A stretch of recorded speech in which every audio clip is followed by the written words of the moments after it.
All right, so we're so excited to have our segment One Good Thing this week with Laura Fielding.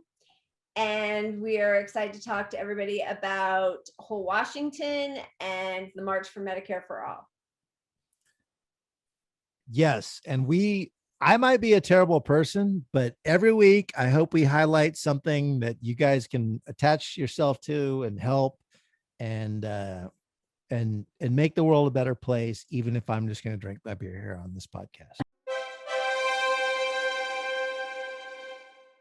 Laura is the executive director of Red Berets, which is an effort to promote Medicare for All nationally, but also locally for Whole Washington, I believe, is a part of the group. Welcome. I appreciate being here. And I just want to say that I can't not resist a joke. It's impossible for me. I was actually an executive director for a brief time of an organization that kind of flopped.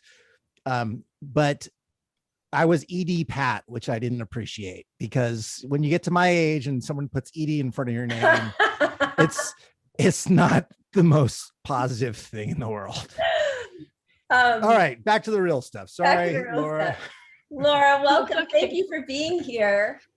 You're welcome. Thank you. Thanks for having me on. Is this like your third podcast? Wow, look at you following along. Following along. Yes, it is our third, and we are so excited because we want to have a segment every week where we highlight one great thing, and you are certainly doing that. And so we're so thrilled to have you here, and we would love to hear more about what you're doing right now. What is the Red Berets role right now in all of this stuff that's going on? Oh, this is a perfect, you can see this little 5-point, okay. We have sort of like a bunch of different things that we are the intersection of, and that would of course March for Medicare for All is it's everything and it's everywhere right now. So that's not really like one spoke, but we're trying to connect up and have been for some time. I do want to clarify that the Red Berets were very, very closely associated with Whole Washington in Washington State, because I'm here in Washington State and have been crafting for Whole Washington. I was inspired to start knitting these before I met Whole Washington, but it was a nurse, Catherine Lewandowski, who saw some of my posts then on like Bernie 220, something on Facebook. I wasn't connected up to any activists, but she saw I was just like posting pictures and saying, let's knit for nurses in the 99%. Because I had voted for Bernie, but I had not been involved with Bernie's campaign. And so that's a little background of the Red Berets. And lately there's been a lot of amazing like boosting and kind of this hashtag knit the revolution. And so a lot of times people are saying Whole Washington are trying to get, Red Berets are trying to get healthcare in Washington State. And I just want to make sure everyone that is watching understands that we're the crafters, we're the connectors, we're sort of the creative aspect of the movement, but obviously Whole Washington, the ones with the legislation, who can actually pass this. And I think you both know that, but I want to make sure everybody that's watching this understands that distinction. Okay, so several months ago, I was reached out to by Sharif Snuggs, and he is an activist in New York, and he reached out to say, I want to do a march for Medicare for All. And he'd been like tweeting at me and tagging me in these tweets like, at such and such, will you answer the call? Lock the date, don't be late. And I'm just like, okay, what is this, And finally, so it took a little bit of time because he reached out and we had a Zoom meeting, and this has been months and months back. And he said, I'd really, really like the Red Berets and the Whole Washington to partner. I'd like you guys to partner. I want to help organize this March for Medicare for All. We have a few organizers. We meet every single week. And at that point, I was like, that sounds great. And I can be some help on social media. But we are going to be running a ballot initiative here in Washington State. And And what I know about organizing is that's a full-on task, like, and especially running like a national steering committee and all of that. So, but we jumped aboard as partners, and I tapped Andre Stackhouse, who is the lead organizer of Seattle. And now I feel likely, I don't want to put any thoughts or words in his mind, but if I were him, I would be thinking, thanks, Laura, you just like put this on my plate, and now you're not in Slack and you're not in Trello, and I'm so because I'm not very organized, damn it. I'm a knitter. I was like, I'm gonna knit Red Berets for Medicare for All, and now all of a sudden it's whole Washington, the March for Medicare for All, Kenny Ballantyne's healthcare justice documentary. That's, he's bringing it all together. So I'll let you guys get a word in edgewise, but when it comes to that kind of intersection that I'm talking about, that's the kind of stuff. And now there's debate now that's going on that I'm being brought into about people that don't want us to work at the state level to do this. I don't really want to call out names, and we're not going to do that on this show. Well, I'd love to ask, because yes, we've all seen, those of us who don't touch enough grass and are on Twitter too much, and have been told. I feel called out. Have been told, get out there and organize, get off Twitter, organize. So here are all of you in various ways spending your whole lives organizing and just trying to get this Medicare for All to happen and join the rest of the developed world in any way possible.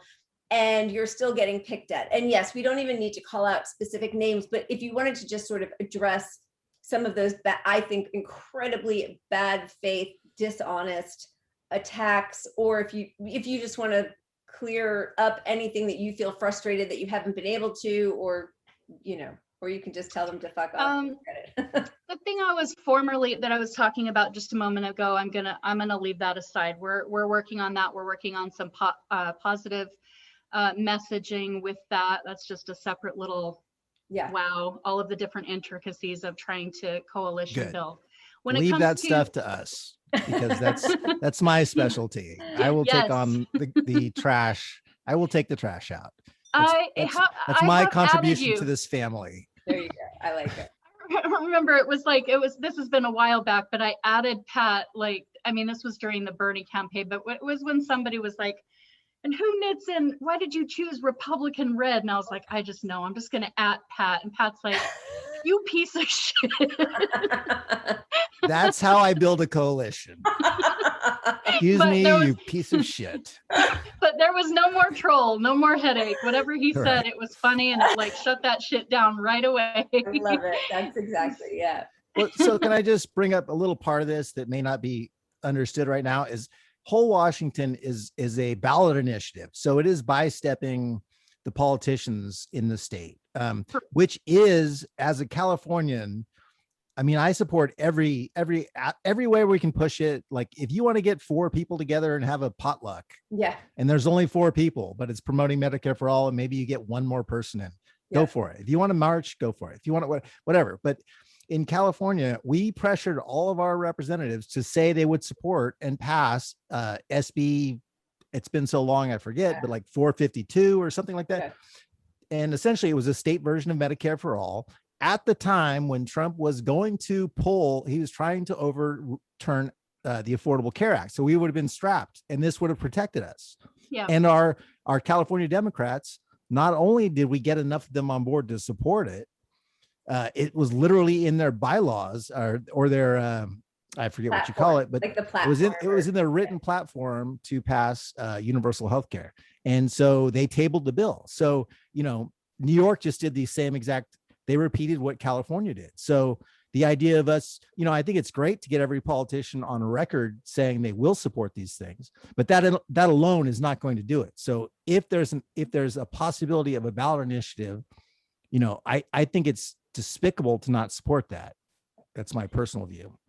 It's my personal view too, because it, number one, it's direct democracy. And in the case of now 1362, and of course, you all won't let me get too sidetracked, because we'll have to get back to the huge focus of March for Medicare for All, but if I can just take another second to talk about whole Washington and ballot initiative 1362.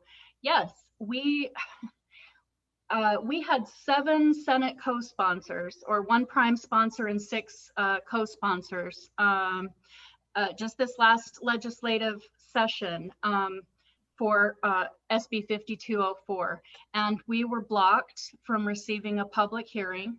We weren't. So you see, the thing is that whole Washington all along has been trying to do this on all fronts for many reasons, for multiple reasons. And even those of us that are very, very, very skeptical that we can get anything done through the legislature, we still recognize the value, number one, because now a good portion of people are really aware that, for example, Chair Annette Cleveland, Senator Annette Cleveland, she's a Democrat. The Senate, the Washington State Senate Healthcare Committee is comprised of 11 members, 6 Democrats, 5 Republicans. They've taken over collectively over $1 million from insurance and pharma and private hospitals. And so this is the reason we couldn't get a hearing for our bill. And it's the reason that they had somebody, a senator who has a relatively clean PDC filing. She gets all of her donations direct from the Washington State Dems and her LD Dems. And she introduced another piece of legislation that was only 4 pages long. It's not a healthcare bill. It's a commission. It's a call to form a commission to study universal healthcare for 4 more years. Oh, so that's how they got around scheduling us a hearing. They saw us coming. They knew we were coming, and they said, let's introduce this other phony thing. And of course, you've probably heard a little bit or seen me tweeting about Governor Inslee's phony public option bill that he asked somebody to introduce like last season. So see, this is the thing that's happening. So if there are detractors who don't want us to try to do this at the state level and further, because within the single payer movement, you have some real detractors and some people that have been running narratives for a long time that ballot initiatives harm the movement, right? What if you fail? What if you do this and that? And it's like, how many failures do we have on the legislative level, both state and federally? Right. It's absolutely ridiculous when we can take this to what we need is 400,000 signatures. But all of their own narratives work against them, because the narrative has always been against Republicans. Okay, if we give people a benefit, it's impossible to take it away. And so saying that this is going to fail in Washington is just ridiculous. It's going to be hugely popular in Washington. Yeah. And it's hard, we know it's hugely popular, right? And as you said earlier, if there were direct democracy, we would already have Medicare for all. Absolutely. Absolutely. So the tricky thing about it is getting out and collecting 350,000 qualified, 400,000 signatures. That is we're going to need quite a few very, very dedicated volunteers, and then even more people who are willing to take a petition and get 20 from their friends and family, 20 signatures. So, we will appreciate we have until the end of December to do that. So it's a really tall order, but like I keep saying to people, if you thought, like me, if you really hoped that Bernie and some of these Medicare for All candidates, congressional candidates, if you thought that they were the pathway to achieving Medicare for All, maybe look at a ballot initiative and chip in and donate, or see like, hey, maybe I can go up to Washington State with a friend and I can spend a few days or a week and gather some signatures, or I have some friends that can go there. Right. If we put all of our eggs into I know I did. I organized a ton for Bernie. I know all of us put our heart and soul into making sure that we could get the most progressive president. We put everything we had into that. And it's not to go back and relitigate that. It's just that from moving forward, I hope if we've learned something, I hope one of the things that we've learned is that we cannot continue to put, as far as achieving Medicare for All, we can't put all of our eggs into the electoral strategy. I'm not saying abandon it completely, but I'm saying to quote Georgia Davenport, who founded Whole Washington, a ballot initiative, if passed, will do what it says it's going to do. So, again, are ballot initiatives, just for people who don't know or who are maybe skeptical on some level, is that how marijuana legalization has happened in some states? Yes. Okay. Yes, and ranked choice voting and all of that, and let's So not there's a get model for it to grow, Yeah. right? To pass and then to grow state to state. Yeah. Right. And what do you know offhand what it would take to overrule the ballot initiative in Washington? Because in California, it's a huge process to overrule it. It's not like the legislation can't just they can't just say, well, we're going to vote on that and vote it out. It's a larger, and I should look it up, but do you know in Washington? I should too, other than we have precedent from, it would be up to like the Ninth Circuit, and then we have precedent that shows us that we think that the Ninth Circuit would be friendly to our to not doing that, but that's not a very good answer, and I'm sorry. There's a model. No, for it, that's fine. There's like a way of moving forward. If it effectively becomes law once that's passed. So yes, they have a long process to try to overturn this if they want, and they will try. But yes, my point was just that essentially, when you pass, if people voted in, it is law. Like it is policy. I'm sorry, not law. It's policy. And it's contagious, right? Like then other states see that, and that's the hope, right? We're the rest of us are all watching you guys, like, like same-sex marriage. I mean, there's so many things that started as statewide initiatives that became national policy, because immediately you see that it's a policy that's hugely popular in California, and then everyone here loves it, and it extends to the other states. So anyway. And not every state, number one, not every state can do a ballot initiative. We understand that. It's like 28. Okay. And then break that down further to be not everybody has the population or could handle the risk pool. Like we understand all of that, right? Washington State is a good candidate, and the financial study is there, and everybody can go and take a look at wholewashington.org and all of the questions and answers, but honestly, to people that still have further questions about it, it's like sometimes I feel on social media like, did that person wake up in a reality where Bernie Sanders is president and we have an uncorrupted Congress? Like, I think looking at the funding, like we all understand that this is much easier to fund at the federal level, that it's cleaner to do at the federal level, that it will cover everybody, and we need national improved Medicare for all. But I think when we're only looking at it through the economic lens rather than the movement lens and the actual political reality lens, I don't understand. We cannot wait until we have an uncorrupted president and Congress. And that's my position. As our hero Barack Obama said, "Don't let the perfect be the enemy of the good." Throw that back in all those libs' faces. And when people show you who they are, believe them. That's been said a million times, and the Democrats have showed us. I mean, in California, New York, we did all the things they are asking us to do in lieu of a ballot initiative. We got their pressure. We pressured them. We got their votes. We got them on the record saying they would support this, and they didn't. So it's time to step out beyond the parameters of what they've decided are the way we're supposed to do it. Yeah, 100%. So first of all, thank you. That's amazing what you are doing, what you have been doing. Do you want to talk, because I know we only have a couple more minutes. Do you want to talk at all about the March for Medicare for All? Or yes. Okay. Yes, absolutely. Yeah. So I guess with just a couple minutes, first of all, if I only have a couple of minutes, I want to make sure that everybody understands they can go look. I have a car flag.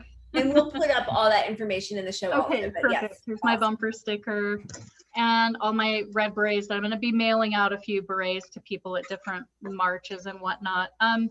I talked about, I want to give a shout out to Savage Joy, because she's done such an amazing, she's literally booked so many speakers in marches like all across the country. I don't know how, I kind of have a list of different shout outs for speakers. Yeah, you let's know, get some excitement. Let's hear it. Who do we got? Who's going? yeah. Well, and so Well, first off, what is the date of the oh, march? that would be good to know. Yes, the 24th of July. Yes. So we're Right. what, 2.5 weeks away from the big day. And somewhere near like 30 cities are now involved. 38. 38. I had 36 down. Okay, sorry. I thought no, you're probably right. You're probably right. There's probably 2 more added. I'm gonna go stand on my corner and do my own one here just to add. Yeah. Where are you? I'm in Los Angeles. Nobody asked me to speak. I don't know what's going on, but I'll be there. I'm in LA. I didn't mean to put you on the spot. It's okay. No, but I will be there. I'm super excited. I can't wait. Yeah. So I'm trying to watch the Twitter feed, and new announcements are dropping all the time. Yeah. So Shahid Buttar is going to be speaking, and you've kind of seen, all of you who's speaking in LA. I think for me, like one of the big ones, and of course a really special thanks to Marianne Williamson, because for being the first to step up, and that really that made it possible, like in my mind, to kind of just have people come out and say, this is a real thing, we're doing this. So that's amazing. And then recently, Reverend Annie Chambers for DC, and she's a Black Panther and member of the Poor People's Campaign, has been a decades-long civil rights activist. And Scott Desnoyers. Scott came and traveled to Washington State for some of the early filming of Kenny Ballantyne's documentary, and he'll be in DC. And also, I want to note, I tend to amplify Dr. Joe Jarvis a lot. He's a conservative doctor. You've been following him. He's a conservative doctor in Utah, number one, because I'm from Utah. And, he's author of The Purple World, Healing the Harm in Our American healthcare system. Yeah. Anyway, so he's going to be speaking in DC, and I think this is really the important thing. And he's also been interviewed for Kenny's documentary. So this is the thing that's really, I think, upsetting the establishment more than anything. I think the reason why so many of these people are coming out to smear is because they're seeing, oh my gosh, we really have like a coalition of real people getting ready to hit the streets in all of these different cities. And I think they're scared. I think it's making some people very, very uncomfortable and nervous. So that's where you want to be. That's where we want to live. And here locally, of course, Seattle, we have Shama Sawant and Jason, and then 3 congressional candidates will be speaking as well. I guess with Red Berets, we've been really wanting to bring like this solidarity to the movement, and to like, hey, let's stop labeling people as state organizers and national organizers. We're all organizers for healthcare justice. I don't even know a single person in all of whole Washington or people that knit Red Berets who are not for. We're all trying to get national. We're doing everything we can. So I hate this and so just to say, we really tried to get a number of big major healthcare orgs aboard this march. But I just think, this is an anti-establishment. We do have some good Democrats and some Democrat candidates. And, this is definitely a coalition where we have some Democrat support and we have some independent support and some Republican support. But ultimately, we have anti-establishment. I don't want to label whole Washington that, but we have people who came out and said, we support force the vote. People who are literally like, we have to do everything we can. Those are the kind of people that you have who are supporting this march. And we're not playing it safe, and whole Washington has never played it safe. We're here to get health care. I was just going to drop an F-bomb. That's what we're here to do. Good for you. The FAA has nothing. They deserve like so many F-bombs. Totally. You're amazing. We will put, and if you want to just let me know, we'll put all the information underneath so that people can buy Red Berets, follow whole Washington, sign up for the March for Medicare for All. Yes, tell us. And the berets are fantastic. Unfortunately, like wearing headphones over a beret does not do it justice, but this is one of 2 that I have, and I absolutely love it. And it's precious as all hell to me because this is an Do important you have to issue. talk that? I tried to make you one. Like I tried to make you one like your cap, like the. This is the one. And if I didn't have Oh. the headphones, it would Yeah. work. And you would see me, my picture where I look like the French Revolution guy or something. Yeah, you do. You know, Yes. Yeah. Okay. I but was so you going for kinda that, but this is the hat. You just can't do it with headphones on. Yeah. Well, so yes, to answer the question that you asked about, people can go to wholewashington.org to donate. And that's where we sell the berets, because we're actually trying to help, because it would be great if we could get an email sent out from national nurses or from our Revolution National or Bernie's campaign, because that would get us the signatures that we need, and it would also help us raise the grassroots dollars. So we're literally knitting and crocheting red berets. People can help us fund this ballot initiative. It's there, we have to union print everything, and we print the entire initiative on one page that holds 20 signatures. So it's about $1 a piece. So you can imagine how many signatures you're literally sponsoring if you purchase a red beret. And I would love it if we weren't knitting to pay for healthcare justice, but we literally are. So Laura, you're amazing. Thank you. And all of you. I mean, I'm so inspired and so grateful for everything you're doing. Thank you. In 40 years, people will look back on this and say, oh yeah, I always wanted healthcare for all, but you were out there doing the work. So thank you. Well, one last thing, I really feel like I'm kind of like this interface, and I really, really, really want to say thank you to the March for Medicare for All, to like the nuts and bolts organizers of it. I've been on steering committee meetings. But I feel like in terms of who has lined up the speakers, who's done like a lot of the legwork, I really want to say thank you to them. I want to say thank you to the first people who reached out and kept persisting, because this is literally what I dreamed about like several years ago, was literally, let's get in the streets with red berets on. And so I owe a huge debt of gratitude to all of the people organizing for March for Medicare for All. So, and thank you for having me on the show. Thank you a million times over. I appreciate it. To anyone watching, the one good thing you could do, definitely support Laura and the Red Berets for All. Definitely support the Medicare for All March on July 24th. Yep. And m4all.org. m4all.org. That just rolls off the tongue. This is one good thing you do. Come on, support these people. One good thing. Amazing. Thank you. You're amazing. Thank you so much. Good night. Good night. Bye.